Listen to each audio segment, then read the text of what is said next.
Hey, good afternoon, everybody, and welcome back to the show. It's me, of course, Chris, and you guessed it, Jimmy. What's Jimmy's up, always Chris? here. we He's just always got here. done. We just got done saying, Jimmy's like, I'm just here. I'm like, you're always here. Hey, so you guys know more than anything that we love talking about elections, and and as we're getting closer and closer, we're 13 months out now. Uh, I guess just a little bit less than 13 months, like 12 months. It's like 390 days, I think, is It until the seems it election. seems kind of far away, but I tell you what, this stuff comes at you fast. It starts rolling, Yeah. and yeah, Yeah. And now, especially, when you start getting inside that year mark, um, people actually have to start campaigning. yeah. Because what we haven't seen really a lot of, particularly over the last 4 months at the national level, is people actually out on the road campaigning. They started off a little bit on the Republican side because there's so many in the field, but you haven't seen it at all on the Democratic side because, one, they wouldn't give the other candidates the time of day to debate or speak or anything against Biden, and now they may have to, because now that RFK Jr. has announced that he's running as an independent. That's going to make it. Anyway, that's not why we're here tonight, though. So the Maryland 6th Congressional District, which is the district that we live in, is getting to be a crowded field. It is a kind of I don't know, how would you explain the district? Is it a purple district? Yeah, it has been, especially with some of the redistricting and whatnot. But it's a great combination of urban and rural counties and areas. So yeah, you can. Yeah. There's quite an I say extreme purple. I say purple from my spectrum. military background because that's how we describe joint forces. Is like when it's a joint force thing, we call it purple. So you're right. It's kind of a joint district. Now we currently have a Democrat who is in the 6th congressional district seat, and we're hoping that we can see that change on this one. And in light of that, we are bringing on our uh, the candidates, the Republican candidates who have graciously agreed to come on and speak with us. So we're going to start that tonight, and we're going to start that with Chris Hyser, who is a congressional candidate for the 6th district. He's a former state police, I believe, officer. And yeah, so without further ado, let's go ahead and welcome Mr. Chris Hyser. Good evening, everyone. Thank you, Jimmy, Chris. So we're so glad that you and like I said, it's hard, especially I know you guys have been campaigning hard. I know you have, and I know at least one of your other opponents has been. Some of the other ones not so much, but we appreciate that you're giving us the time to actually get here and speak to you. And we have a pretty decent following here in the district, so this will reach. A pretty good number of people that are here in the district. So we're happy to have you, and thank you for giving us the time. Pleasure being here. Thank you. Yep. We wanted to start. I initially was going to start with just kind of letting you go and letting you give us your platform, and we'll do that. But I think that in light of what's happening in the House of Representatives right now, with this entire speaker, I just feel like we're getting ready to go through the same thing we did with McCarthy last time. After seeing the vote today for, between Jordan and Scalise, and it's close. It's 99 to 113, I think, was the vote. So you still don't have consensus. We still don't have a speaker. You can't do anything in the House without a speaker. And so what would be your Congressman Hyser now, what would your take be on what's going on with the Republican Party in the House right now? I think initially it was premature of Gates to get in there and do this at this time. We needed to get past a couple bills that are in the House right now, one of them being the budget and everything. And but it came about. And the reason it came about is because McCarthy caved and he conceded to this single vote back in January, thinking that it wouldn't materialize. But it has. And I think they need to strengthen that aspect of it so that we don't constantly see this within the parties turning over to speakership just because they disagree. I do like Jim Jordan. I would like to see Jim, the House Freedom Caucus, get in there. We no longer maintain super majorities of either house like we did years ago, to where one party could control everything and still get things through. It's a very narrow margin, and it doesn't take a lot to disrupt the full function of either chamber. Yeah. And this is kind of the thing that irks me. And listen, I'm 99.9% conservative on everything. But this is the thing that bothers me about the Republican Party. What bothers me is we had massive amounts of momentum up until this happened. I feel like the party's momentum was almost foolproof, to be honest with you, or at least as strong as it's been in a decade in Congress. And then somebody in the party does something like this, and it just wiped all, because now it just looks like a big dysfunctional, who's going to vote for people that can't even figure out their own house, right? So exactly. It just bothers me that we always seem to be our own worst enemies at the wrong time. We are our worst enemies, and this is the wrong time. I think what has taken precedence is the impeachment efforts going on to Biden in the Hunter Biden cases. We need to buy our time. I believe that Hunter Biden should be prosecuted to the fullest extent of the law for the crimes that he's committed against American people and our society itself. And I believe Biden himself, the old man, should be held responsible for the stuff that he's done.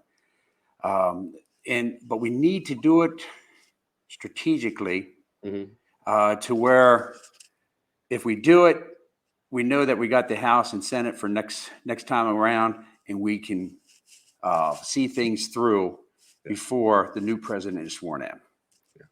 Yeah, no, I don't disagree. I mean, but again, this is my problem, is like we had that momentum, and and we certainly have on the Senate side, we certainly have the map is certainly in the Republicans' favor for the Senate this upcoming cycle.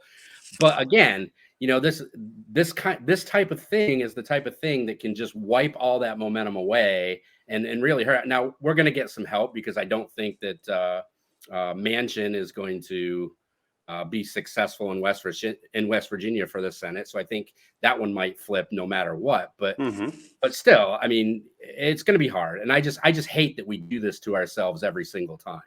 We do. That's why I got in the race after the last cycle, and hearing the press and listening to everybody. We were promised that crimson wave coming through and taking the numbers. And my opinion only, I don't have any stats to back this up, but I did see some on my side that Republicans started to get lazy at that point, thinking they were inevitable going to win. And it was a sneak attack, and they come in and they were overwhelmed, and we see what happened. It wasn't a crimson tide. It was just a red trickle. Yeah. And because of that, I decided to step up. I never thought I had the stars aligned to go in this work. Coming from a poor background, impoverished family, I always thought you had to be a lawyer or a doctor with lots of money and lots of backers. But a friend of mine out in California, her husband got in office on Darrell East's empty vacated seat, Mike Levine. And me and his wife, Chrissy, were good friends. We'd go out to lunch all the time. We talked about it. And she talked me through how he, as a Democrat, went through it. And even though he's a lawyer, he was able to do it and change things around. So I was inspired by his willingness to step up, even though he was a Democrat and took over Darrell East's seat. But with that, I decided to take a chance and go at it, because we need to change. Yeah. And with these narrow margins, it doesn't take a large number to change either house. Yeah, and just for clarity for people watching that don't necessarily follow the House, so this rule where one congressman can change or can vote. What is it? A vote for? I can't remember. Vacate. What it's called. To a vote, vacate? a vote to vacate. Um, that's been the rule for a considerable amount of time. Nancy Pelosi actually got rid of that rule, which probably good reason, especially towards her last term. She got rid of that rule, and then McCarthy agreed to reinstate it to his own demise. Right. And so, yeah, I mean, I don't know if I like it or I dislike it, to be honest with you. I think that's the reason why he gained the seat in the first place. I think that was part of what that he was definitely part of the agreed package to do. So, we want to hear what are your top 3 priorities if elected? What are your top 3 priorities when you get to the House? First off, it's parental choice. I believe the parents have a right to discuss with their children the human body and sexuality. I do not believe it should be in the schools. Since May, I have been at every one of the Montgomery County Board of Education rallies as a chaplain representing the family rights for religious freedom. I stood beside Democrats, Republicans. I stood beside Jews, Christians, Muslims, Baha'i, Buddhists, Hindu. I stood beside black, brown, white, yellow people. I stood in the rain. I stood in the sunshine. We stood together. It was a unity coming together. It was one that we haven't seen since 9/11, where we saw the populace of all makes coming together because of one thing, and that's to protect our children. So I'm very, very strong and passionate about the parental rights. I'd like to see school choice to where the money follows the student. If your school is underperforming, like we see here in Frederick County, last year, 8th graders in math, 15%, 15% passed proficiency test. I'd be upset if 15% failed the test, Yeah. but only 15% passed. And I've been working with Transparency of Education, Jim and Tom down there, and they know all the stats. They're very keen on everything with the school board up here. And Nancy Allen, she was a meeting with us the other night. And I see some light, but there are some very hard-headed counties in the state of Maryland trying to, I don't know what they're trying to do. I mean, are they trying to get their name known so they can move on to something bigger? But they're throwing roadblocks up there. I mean, under Maryland law, a parent has a right to choose, what's a parental choice. But Montgomery County is coming through and they're imposing their own legislation in this. The parents no longer can opt out in the schools. Right. So that's number one. Number 2 is back to blue. I'm a retired Maryland State Trooper. And with that, I will always back the blue. One of our candidates is running for CD6, candidate Cham. She voted along the Democrats to defund the Law Enforcement Officers' Bill of Rights. The way it's explained is it would have passed no matter what. Well, if it would have passed no matter what, I would have stood on my principles and stood with my party. Only 2 Republicans out of 41 voted in line with the Democrats. There's no way I would ever defend the police in any aspect. If anything, we need to increase the funding for our law enforcement officers. And the third one is protection of women's rights, not only in the workspace, but in schools. Those girls, I have a wife, I have 3 daughters, and I have 2 granddaughters. They play sports. They need to be protected in bathrooms, in changing rooms. This idea that I can just say, I'm a girl and walk into a locker room just to get my thrills or whatever it is uncalled for. I mean, that would be that'd be the last straw if my wife, daughters, or granddaughters were in there and a biological male walked in there and started undressing. Yep. Yeah, no, I don't disagree with any of those. I think that those are all important things. We just saw that the superintendent of Loudoun County, where this whole conversation kind of kicked off because of the cover up of the male student who sexually assaulted 2 girls at 2 different schools in the bathrooms, was just found guilty in court for the cover up and for, I think the other part of it was he illegally fired the teacher who blew the whistle on the whole thing. Yes. And the good thing is on that one is I feel like there's kind of a shifting of the pendulum on that topic, kind of across the board, because I see just as many Democrat, particularly parents, but ones who identify more as Democrats, are against this whole notion, this whole fallacy that this should even be a thing in schools. And the NCAA is, even though they screwed it up really bad with Riley Gaines and what's his name or its name or her Leah name, Thomas. Leah Thomas. Even though they kind of screwed it up with that, they're kind of backing off their thing a little bit too, I think. I don't know. I mean, in the Olympic committees and things like that, they're still instituting all these acceptable criteria to allow it, and no, I think it's unacceptable, and they're still going the wrong way, in my opinion. Yeah. I agree. You know, it's like a toddler. It's like the Democrats are in this toddler phase. You can tell a Republican, don't touch that burner, and they're going to be like, okay, I trust you, and it's going to be hot. We don't do it. But the Democrats, it's like that toddler phase. Don't touch that burner. We're not going to keep touching it until my hand burns up. And then I realize, and then I want to do something about it. They want to be reactive instead of being proactive. And it's wrong. And now they're learning because they're actually seeing their daughters, their mothers, and their sisters suffering from this and experiencing the trauma. Why should we inflict that trauma on a normal teenage girl by an individual that is suffering from a mental illness, gender dysphoria? That's the mental illness we should be looking into, not the on the path for par young lady that has everything together and now walks into a locker room to find a naked male changing and saying, I'm a woman. Yeah. Jimmy? Well, just along that topic, I find it so frustrating that the way that the narrative is portrayed, whereas it's gender affirming care and things like that. If it was gender affirming care, they would be affirming their true actual gender and helping these people get through their struggles. They're confused, and you're doing nothing but putting them into a heightened risk category of suicide, self-harm, and a life of struggles and challenges, rather than trying to nip something in the bud, help them get through a stage that children struggle with no matter what. They struggle with identity problems in adolescence, and now they're being offered this option of, well, you're probably just trans. What do you? How that's magically? How is that not insane? You must be trans. That's not insane. But anyway, I definitely wanted to comment on your priority of school choice as an option, because that, I believe, is maybe one of the most underrated items that people are not aware of.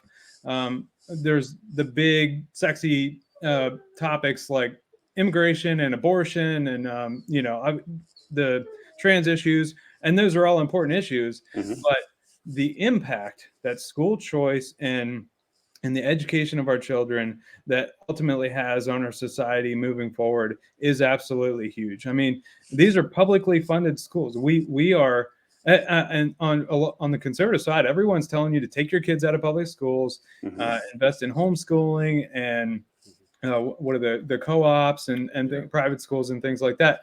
And while I understand that, and it basically is one of the only options now, because otherwise you're letting your kids be indoctrinated, I'm just principally against that, because that's not why we have publicly funded schools. We do that because it's an important system that we want all of our children to be taken care of, and we invest a lot of money in that. So unless I'm able to take my tax dollars out and put them into and choose what program I'd like to do that with, maybe that's an option. Yeah, I agree. A huge advocate for that. Being able to choose more of where your money goes. If I don't want my money to go to Ukraine, it shouldn't be going to Ukraine. So anyway, but I appreciate you bringing that up. I think that is a hugely important topic. But I did want to ask you a little bit about some of the funding things I think you've acknowledged that we need to support, such as the law enforcement, additional funding for law enforcement, potentially student loan repayments, equal pay for women in the workplace, things like that. I wanted to give you an opportunity to kind of touch on those topics, and because I believe from a conservative standpoint, we are for small government and low taxes. So how would we fund things like that without raising those taxes on our taxpayers? We're starting off with the issue with the funding the police departments. We pulled out a lot of funding in 2020, and we started moving it into different social programs to where these police departments started saying, oh, well, we need to have this social worker going out on this. So we started funding that. What we need to defund is that social department, not the police department. Right. We need to encourage larger budgets for the police departments. Being a retired Maryland State Trooper, I know when I went through the training through the academy back in the 1990s, we had 36 objectives, I believe it was, with the Maryland State Police that we had to pass. So if you passed, it was a pass or a fail. It could be as simple as a question on a test. It's one question that defines something, and if we passed it, we moved on to the next level. Well, once you got finished with that class, you erased it and you moved on to the next one. Because in the 6-month period, we earned 39 credits at college for that 6-month course. Now, when we went into diversity training and how to deal with, like, say, emotionally disturbed persons, I believe it was a 4 or 6 hour block. You go in through this, they talk about this, how you approach it, and it's early on in the academy, and the next thing you know, you're testing out on it, you pass, you get the thumbs up, you erase that subject, and you move on. Well, when you come out of the academy and your first call is with an emotionally disturbed person, you have no idea what to do. You're this robot wearing the Stetson down on, 2 fingers off your eyebrow, and you walk up to the individual and you want to do the bladed hand talk to them, and you're intimidating them, you're scaring them, and you're pushing this EDP person, or EDP, over the edge, and they start acting out because they have no other recourse. I know this for a fact because my oldest daughter is a special needs child, and as long as you talk to her, she's 35 years old. Some days it looks like she's a 35. She talks very intelligent and everything. And next moment she could be like an 8-year-old, with the comprehension and the way she acts. So if you walk up here with authority and you tell her you need to do this or whatever it is, it shuts her down. You can see her clam up. You can see her actually get physically sweaty, and then her attitude changes. But if you walk up to her and you talk to her gentle, what I would do when I was dealing with EDP persons, and I would walk up to them, I would take my Stetson off. Even though I risk getting charged by the agency for not wearing my Stetson outside my car, outside of the building, I would take my hat off and I would hold it. And I would lower my stance. I would soften my shoulders, and I would soften my voice and talk to them. Because now you're talking to that individual. That's what we got to train these officers to talk more to the individual and be able to read the room. We don't need a social worker standing there and doing this, the police officer. So I want to increase the training. I mean, if it adds a little bit of time to the academy, that's what we got to do. Work on this, and we don't need that social worker, so we can take that money from the social worker and put it over into police departments. Now, as for military, coming out of the military, if they have an MOS that somewhat aligns to the police work, then it would be nice to give them incentives to come on with the police agency. They're looking for jobs. They're looking for something. They have a respect. Most of them have a respect for authority. I can't say everybody because I don't have a huge respect for authority when it's thrown up in my face, but I try to work with it. So give them incentives. And if they've accumulated debt before the military that the GI wouldn't take care of, then we work for debt forgiveness. I'm for debt forgiveness on certain trades. I'm looking at the actual physical trades, plumbing, HVAC, electrical work, nurses that work in high stress atmospheres, such as the maternity ward, the ORs, the ERs, not these nurses that work out in Hollywood on the Strip doing plastic surgery that make $1 million. They can pay their debt back, but the high stress levels, and the first responders, the police officers and EMTs, and anybody that comes on that has a debt, it would work down. I have it listed on my website. My website is very detailed. I just don't say I'm going to do debt forgiveness for these people. I lay out a plan, and actually some of my action plans are actually written in legislation form to be dropped on day one when I'm sworn in. And then you had the women in the workplace. What was your other question? Yeah, just basically, I wanted equal pay. Was that the right? Equal pay for women in the workplace, and yeah, we can talk about that. We have increased that the difference between men and women in the workplace. Women are now up there between the 83 and the 85 percentile range of men in the workplace. I have to tell you, I'm arm candy to my wife. She makes more money than me, and I have no problem with it. I mean, she deserves every penny that she gets, and I deserve every penny she tosses my way. Hey, I'm in the same boat. I'm with you. So, I mean, I've always respected women in the workplace. I like the fact that they're in there. They bring a lot to the table. I find women are easier to deal with business. And I'm not saying just from a man's point of view. I see them dealing with business and with contracts, and the way that they work is a lot softer, and you get better success.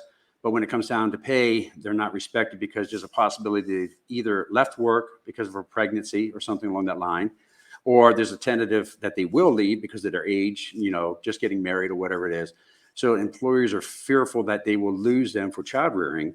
And I don't think that should be held against them. I mean, if they're there for 10 years, God bless them, you pay them for what they worked with. And when they come back, if they've kept up on the education and they meet the same specifications as a man that's been in that, I believe in equal pay. Interesting. So along those lines, so that begs the question: do you believe that women right now are not being paid equally for doing the same job?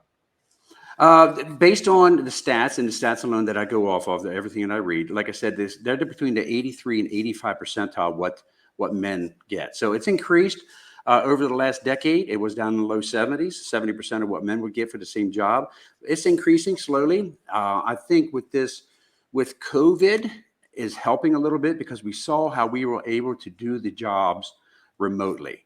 So now a woman can actually leave work and be a housewife to the children and still be able to do their job. Like my wife, she works IT. She's the vice president of the company that she's with. We go on vacation. She can work. When I was building my house here a year and a half ago, we went to Washington State and bought an RV so that we could live on the property. It was a diesel. We drove that across country, and as I'm driving, she's in the back working. So she can work. So if she's got a family, raising a family, she can do that job 100% of what a male could do actively working, talking to customers and working contracts and everything. So I think COVID taught us that. I don't agree with all the closures and everything, would never vote for that, and the mask mandates. But I think the women should be, their pay should still keep coming up, and they should be matched dollar for dollar for men. Interesting. I think that's fantastic what your wife is able to do, and I'd like to believe that she earned that position on her merits and accomplished the same thing, and was not handed a certain position because of her gender.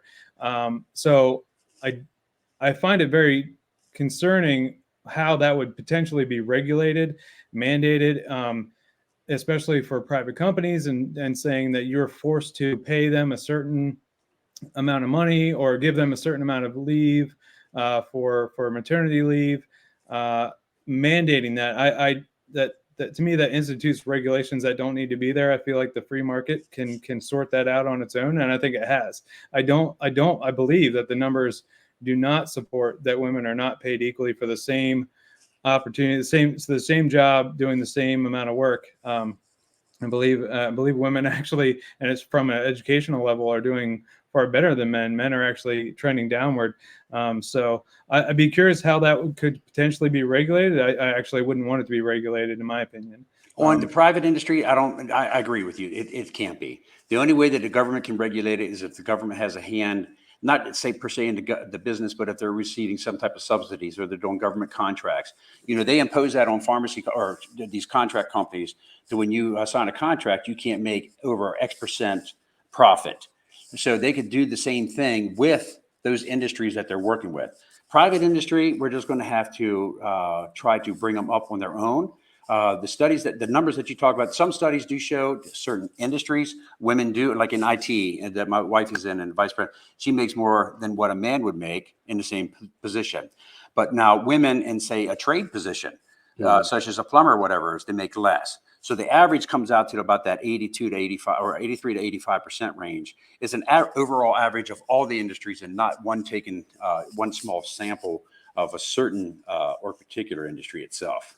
Yeah, I think that's an interesting topic to explore. I do find it concerning any kind of regulations that might be implemented for that reason. Highlighting somebody just based on gender, it gets a little regulation. It's not so much regulation as what I'm meaning by mandating. It's giving the businesses incentives for achieving certain things. So you're letting the businesses regulate themselves to receive certain initiatives down the road. So the regulation is not going to hardcore. That's where I think we're so wrong with a lot of regulation of these businesses, to where the government sets the standards, like they're going after the gas stoves and the HVAC units and everything else. Instead of doing that, going to the manufacturers and saying, we need you to lower the CFC rates, or we need you to lower increase the efficiency of the equipment. If you do this, if you bring it up to this level, so and so, you get certain subsidies. You get this. You get a tax break if you have to. Something. Let the companies dictate how they're going to bring about this change, and you're going to see a broader idea pool of people coming in and saying, "Hey, we can do this if we do this, and we'll lower this," without regulation controlling them or restricting their growth. But do you mean something by incentivizing them to have a certain percentage of female in the workforce? No. When you're talking about I'm talking about regulation itself.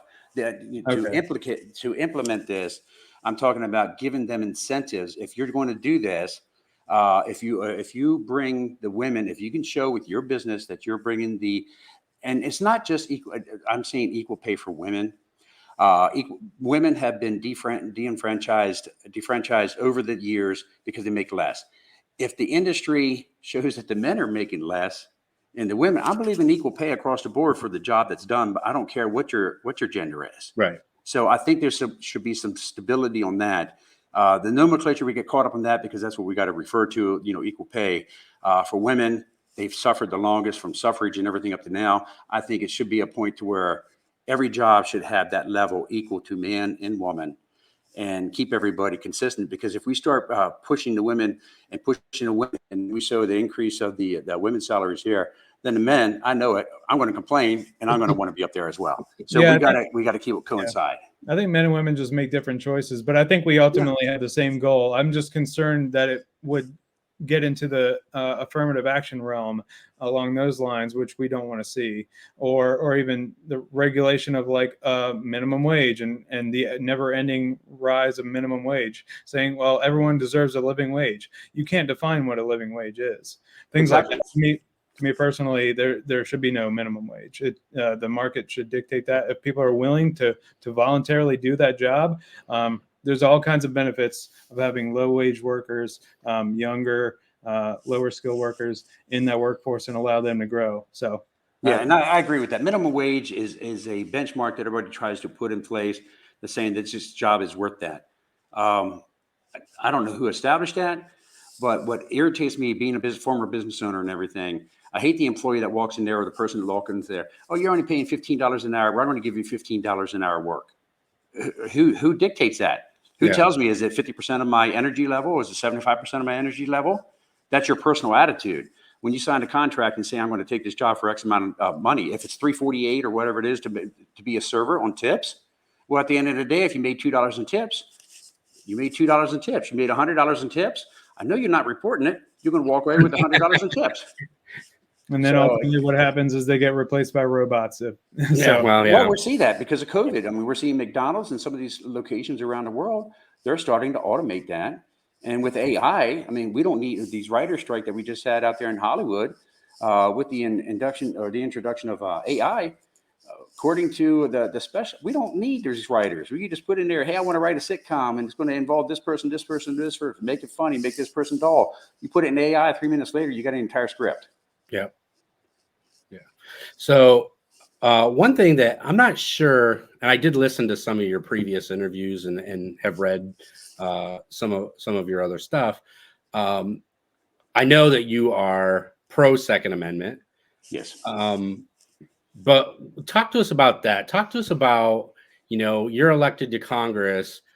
What are some of the things? Because I know that there are still bills circulating around up there that have not been voted on. That are obvious infringements upon the Second Amendment. So what is Congressman Hyser going to do in Congress to make sure that those things? And I know you, as a congressman, you don't necessarily have control of what makes it to the floor and what doesn't. I mean, let's be real. But there are things that can be done to make sure that these things kind of really never see the light of day. Currently we have over 20,000 laws and ordinances on the book regulating everything from carrying your gun down the middle of the street on Sunday or whatever. Some stupid rules out there. We need to fine tune that, like our tax code. We need to go through that, but that's irrelevant right now. Look at the gun codes, get rid of the ones that are overlapping. We got too much overlapping. We need to get rid of red tape red flag laws. I don't agree with them because there's too broad of a scope on who can complain and how long it takes you.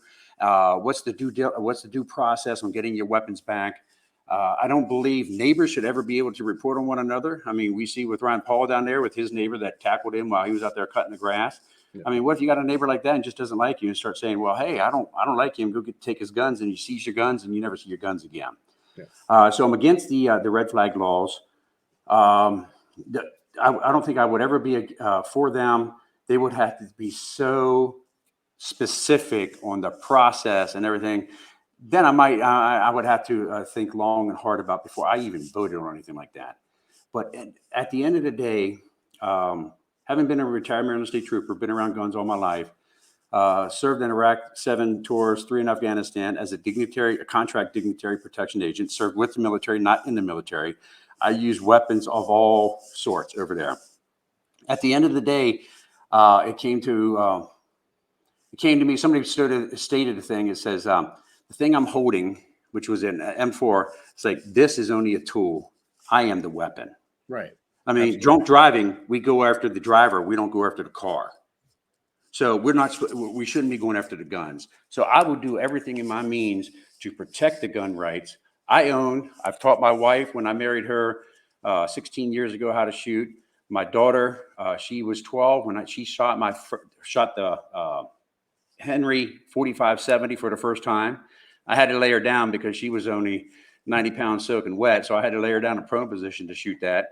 And after 5 rounds of, with the lever action, she was like, wow, I love the gun, Daddy, but I need to grow up a little bit before I start shooting this standing up. So she shot everything. She loves the Glock. I believe in teaching them, but I always teach gun safety. Mm-hmm. We go to the 4 cardinal rules of gun safety long before anybody lays hands on it. And then I make everybody repeat when we go out to the range what the 4 cardinal rules are before we start shooting, so it's in their head. Yep. So they're taught how to handle that weapon responsibly. And with that type of responsibility, we're able to have guns. I believe in concealed carry, not open carry, because I see a lot of these yahoos get out there with these drop-down holsters that have no retention. It's visible, and people think about taking the gun or what would happen if I grab that gun. There's no retention on it whatsoever. I believe in concealed carry with retention on that weapon. Weapon retention is very important, and it should be taught to anybody that carries. Yeah. What do you think that you could work? Let's face it. If you become the congressman for our district, you're obviously going to have to work with the other 5 or 6 non-Republican congressmen from this state. What topics or what things do you think that you'd be able to come together with them and even the senators, because we have 2, they're both going to be Democrats. We know that. Who is it? It's Van Hallen and I don't even know right now, but he's going out. And I hope David Trone, I hope he stumbles over his own self and falls face first in the dirt. Right. But what are some issues that you think that you could actually come together with them on to improve for the 6th district? I'm not talking about, obviously it would be for the state at that point with things that you'd be working on together, but more for the 6th congressional district. We're a different animal than the rest of the state. And there's things that are important to us that are not important to the rest of the state. How is Chris Hyser going to convince the majority that they this is a good thing, that these are things that we need? Because our area is so unique. When we start off in Montgomery County, very diverse community with all ethnicities. I always joke you have to learn 7 languages to go down to Montgomery County and eat. No harm in that. I love the diversity. It's great. And as you start working west, the demographics change. You come into the lowlands of Frederick County, and then you start working into the Braddock Hills, South Mountain, and then you work out into the Appalachians. Because our community is so long and so broad and different, there's a lot of things we could work with the Democrats. Looking at the transportation for Montgomery County, that would benefit everything else around the Beltway. You can work with the Democrats on that. There's two things that I would not work with the Democrats on, and that's increasing the size of government and taxation. But when you look at our district, with the Appalachians, they require something different than the Montgomery County. If you look at District 8, very small area in Montgomery County, even District 5, it's not very diverse from one end, east, west, north, south, from each other, like we are. The only other district that is District 1 on the Eastern Shore. But you're still looking at the fishermen communities, the farmers and the ranchers, over there on the Eastern Shore. But the demographic and the economics don't change much north and south on District 1 as we do going east to west. Mm-hmm. I've always said that the Republicans in Montgomery County are almost equal to on the scale as the Democrats in Garrett County with the mindset. Mm-hmm. So we there's a lot we can work with because we're so diverse and so long. You can have two different plans one for Garrett County and Allegheny County, and one for Montgomery County, on what bills you want to work with, because they're going to benefit either ends of our district. So we've explored, I think previously, Jimmy, correct me if I'm wrong, but we've explored the, and this may not, it is and it isn't. It's more significant to our district than it is the rest of the state, but the gerrymandering that happens in this state, specific to our district, because we are the biggest. I think land mass wise, we are the biggest. We are the biggest congressional district in the state, and so that's why obviously we had a court that came out and told them 2 years ago or a year ago that they had to redraw the lines because it was clear gerrymandering. And even though they changed it and Larry Hogan eventually signed it, it improved it by about maybe 5 to 10%, I think, but it still didn't fix the problem. Is that something that you'd be willing to tackle? Oh yeah, I have a plan on that. I've been looking, and the way you do that is you don't work on the eastern section of it. You work on the western section. You got to increase businesses out there in Garrett County to a level to where you don't overwhelm the community because they can't staff it because of pure numbers in the county. Talk to some people out there, Sheriff Bryson, and he says you can't bring a business out here that's going to have 1,000 people. We're not going to be able to staff it. You're going to bring in a lot of foreign workers. When I say foreign workers, I don't mean from Mexico, but foreign like from Montgomery County, Pennsylvania, West Virginia. Right. And then they're not going to be of the same economic and social awareness of the county. So what you got to do is you got to start building businesses out in Garrett County and Allegheny County. Start increasing the population. Right now, the current population out there, the average age is 49 years old. 49. They're dying counties. Plain and simple, if they don't stimulate growth one way or another, the county's dying off. The number one employment out there is healthcare and social services. Why? Because the population is 49 and above. So if we start growing those counties and keeping locals and the children out there, then we start increasing the population. Now we're starting to get heavier on the west side. And as we do that, we're increasing our numbers in the Allegheny and Garrett County, where we're heavy Republicans, where the mindset and everything is along that line. And then we're sucking that line in out of Montgomery County towards Frederick County, to where it would be nice to cap off Frederick County, and everything west would be in District 6. Yeah.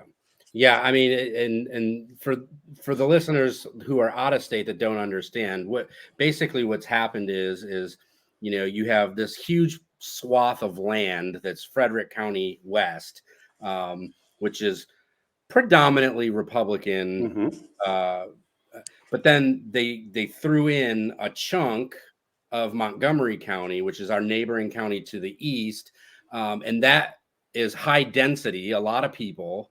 In a small area, in a small section of Montgomery County that they've included in this district.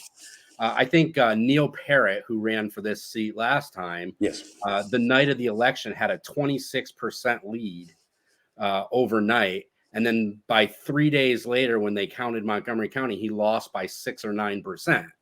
So in that one 4 or 5 day period, when they counted that Montgomery County vote, he ended up losing 33% of a vote. Well, Montgomery County and Urbana alone, if you get the populace out there to vote, that counts for a little over 50% of the vote. You don't have to do anything for Frederick West. You don't have to win anything else. If you just win Montgomery County, Urbana, and just a small section of Frederick City on the western side or eastern side, you win the election. So the way that Neil Parrott lost was these mail-in ballots. In Frederick County alone, Democrats outpaced us 8-1 on mail-in ballots.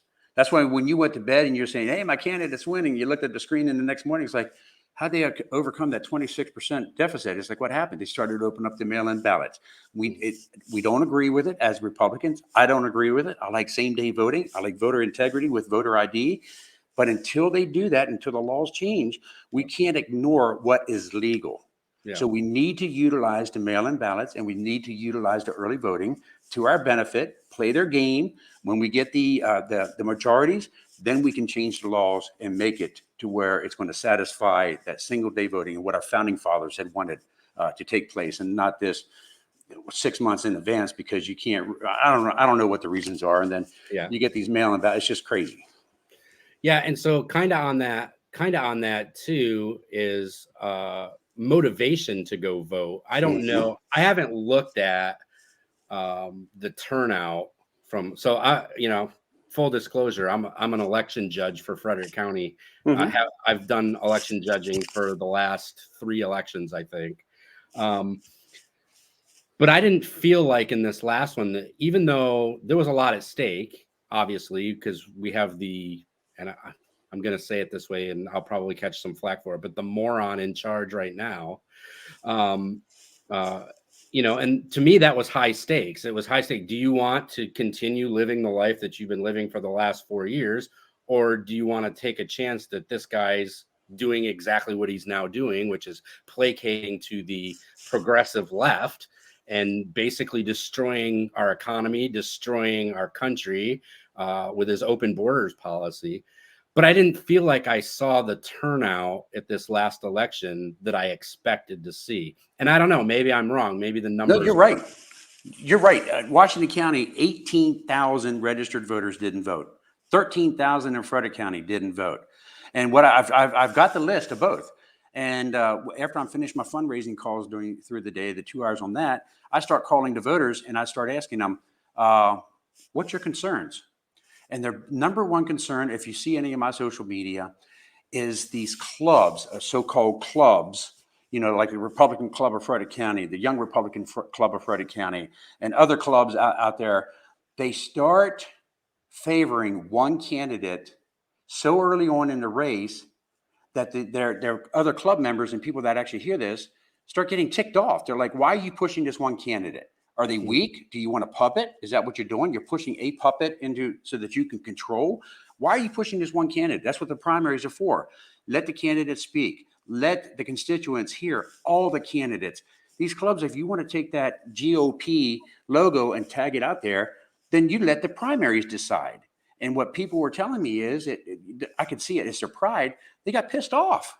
They're like, why should I let this club dictate who I should vote for?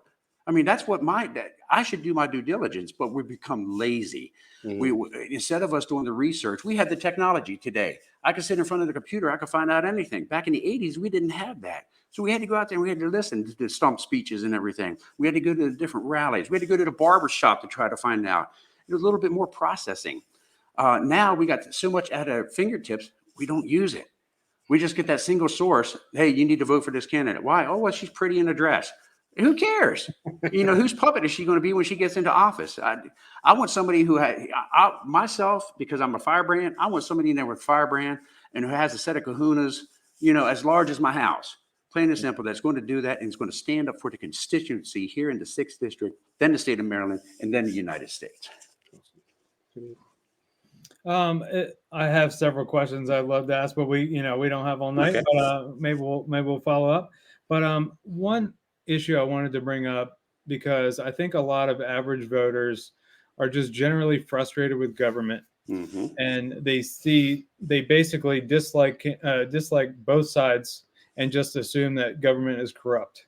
Right. And so I'm curious what's the best strategy of getting that corruption out of government, specifically with regard to the money out of politics? I think that's a huge issue. What do you think about it? I agree. Being in touch with the constituency. When I'm sworn in, I'm going to have monthly town halls across every one of my counties, have a nice location to where people in the community can come there and talk to me. I want to hear what the constituents want. It's not what I want at the end of the day. It's what the constituents want. We have the capability of doing everything online right now that we can for voting.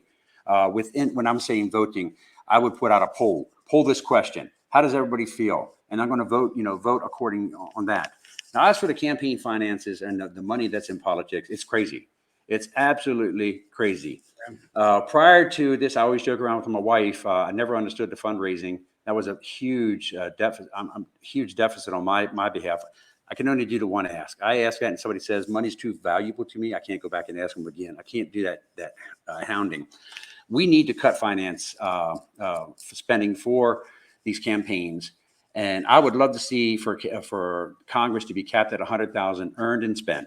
Plain and simple. You do what you can do on that 100,000. Get your ass out of your chair and go out there and meet people. Yep. Don't sit there and say, well, I need to hire 16 more people to go out there and start canvassing. You go out there and do that the way they did in the old days. The reason the word that came around gossip is from George Washington's time, when they'd say, hey, go down to the pub and go sip a pint and listen to what's going on. They actually got out there with the populace, and that's what we need to do. And we need to take that back by cutting campaign finance availability and all this money out of state. I can't believe how many people out of state are donating to candidates like me. They have no interest in it whatsoever. I call them up, and I've gotten several full donations. $3,300 per husband and $3,300 for a wife, $6,600. They don't know me. If I was to donate $50 to a candidate 10 years ago, I would have expected a cabinet position in his position, when he got in there, because it's like, that's $50 of my hard-earned money. Yeah. So I believe in cutting that campaign finance down. Yeah, agreed. Well, I definitely appreciate you talking to us. I really just wanted to highlight how important I think these long form interviews are. I know it's long, it's a lot for people to digest sometimes, but I think we see examples like with Joe Rogan, how much people value that. You actually get to really get to know somebody a little bit, even this short amount of time. 3-minute clips on Fox or CNN, whatever, does nothing. Or even the Republican debates and the initial primary debates are almost pointless. They don't really get the same effect that people can get out of a longer discussion like that. So when you give them 1 minute to respond to a question, I could hit 5 talking points in 1 minute, and I'm going to sound like the most intelligent person walking the earth. Right. It's when you increase that to 2.5 minutes. Politicians have a unique thing. If you tell them it's 2 minutes long, they're going to spend 3 minutes and they're going to stumble. If you tell them it's 1 minute, it's like, okay, I'm going to take 1.5 minutes. If I asked a question and I've given 2.5 minutes and I can answer it in 30 seconds, I'm forwarding time. I'm not going to create that opportunity to say something stupid or create a soundbite. I'm going to end it when my question has been answered, and I'm saying, okay, next question. Isn't that the rule? Isn't that what we tell people when they go to court? Only answer what you're asked. But no, we do appreciate your time, and thank you. Best of luck to you. Like I said, I think I told you previously that we've invited the other candidates on. I have one that initially responded. And I think she's going to come on, and I have another one, and I don't even know, the field might be getting larger from everything I'm reading. I'm not November sure. could Neil Parrott. I'm going to throw out the name. He could drop his name. I think he's waited too long. I think he's lost that advantage because a lot of the voters have already allied with different camps. Gotcha. So I think it's going to, just the name brand is what's going to go. He's a wonderful person, wonderful Christian. But I think he, in my opinion, he might have missed his mark. Waited. We don't know. Yeah. But we appreciate it. And we want to hear, we want to kind of be the platform where, the candidates do have the opportunity to come on here and talk about what they want to talk about. It's not about us. I mean, we're learning about you, It's not the other way around. And so we want to be that platform that allows for that. And if, candidates like you accept that and are willing to come on and do it, we absolutely love it.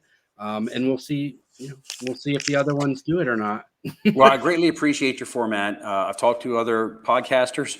There's one I would never go on because he just deals in insults from the very beginning before he even talks to anybody and name calling.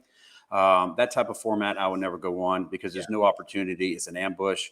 Yeah. And I do appreciate this. And they're not softball questions. There's something that I feel very passionate about and something I prepared for. Not because I read my own information, just because I wrote my own information. Well, there's definitely that. Hey, we appreciate it. Ladies and gentlemen, this is Chris Hyser. He's running for the 6th Congressional District of Maryland. We're a year away, people. You need to start going out there. The primaries, when are the primaries? May 14th. So I need a lot of money between now and then, so please donate. And you can go to chrishyserforcongress.com. It's right there on the screen. Yes. You can go there and you can read Chris's platform. You can donate. You can do whatever you feel you need to do, and make this a race worth having, is the way I always like to put it. There's always races, but there's not always races worth having. So let's make it a race worth having. And Chris, again, thank you, and we'll hope to have you back on when you win. Well, thank you. Remember, you are wiser with Hyser. Thank you. I like it. Yeah. Thank you. Take care. All right, so that wraps up our first episode in this series of candidates that we hopefully have. Like I said, we have Brenda J. Moore, and I'm going to get this wrong. I know I'm just going to say it wrong. It's Thame, maybe. I'm not sure. I haven't heard anyone actually say her name. But it's Brenda J. Moore, THAIM. So we're hoping to have her on in the next week or so. Well, probably next week because I'm leaving Friday and I'm not coming back till Wednesday. I got to go visit my son down at College of Charleston in South Carolina. And then we've invited one of the other candidates that we know of, and she has not responded. I'm not necessarily surprised about that, but we'll see. We'll see if I get anything in the interim. But we will not have a show on Friday because I will not be here unless you want to do it. I think I'll be also out. Oh, okay. Well, then we're not having a show on Friday, and probably not next Tuesday, but next Thursday or Friday when I get back, we will do another show. Maybe it'll be with Brenda, and we'll continue this on. Yeah, I think the goal will be to continue these discussions. I think Chris and Chris both just highlighted that what this format is all about. Yeah. And I don't care if we have on the Democratic candidates. Right. We're going to treat them the same way, try to push them on some of their issues, give them the opportunity to speak their mind. What I tend to see from the Democratic candidates is they tell you exactly what they're going to do, and and all you got to do is take them at face value and let them run with it. Yep. But I'm happy to talk to anybody. That's what we're here for, and we're looking forward to more conversations. Yep, absolutely. So we will see you guys hopefully within a week. I'm not going to say a week, but within to the end of a week, and we'll see you then.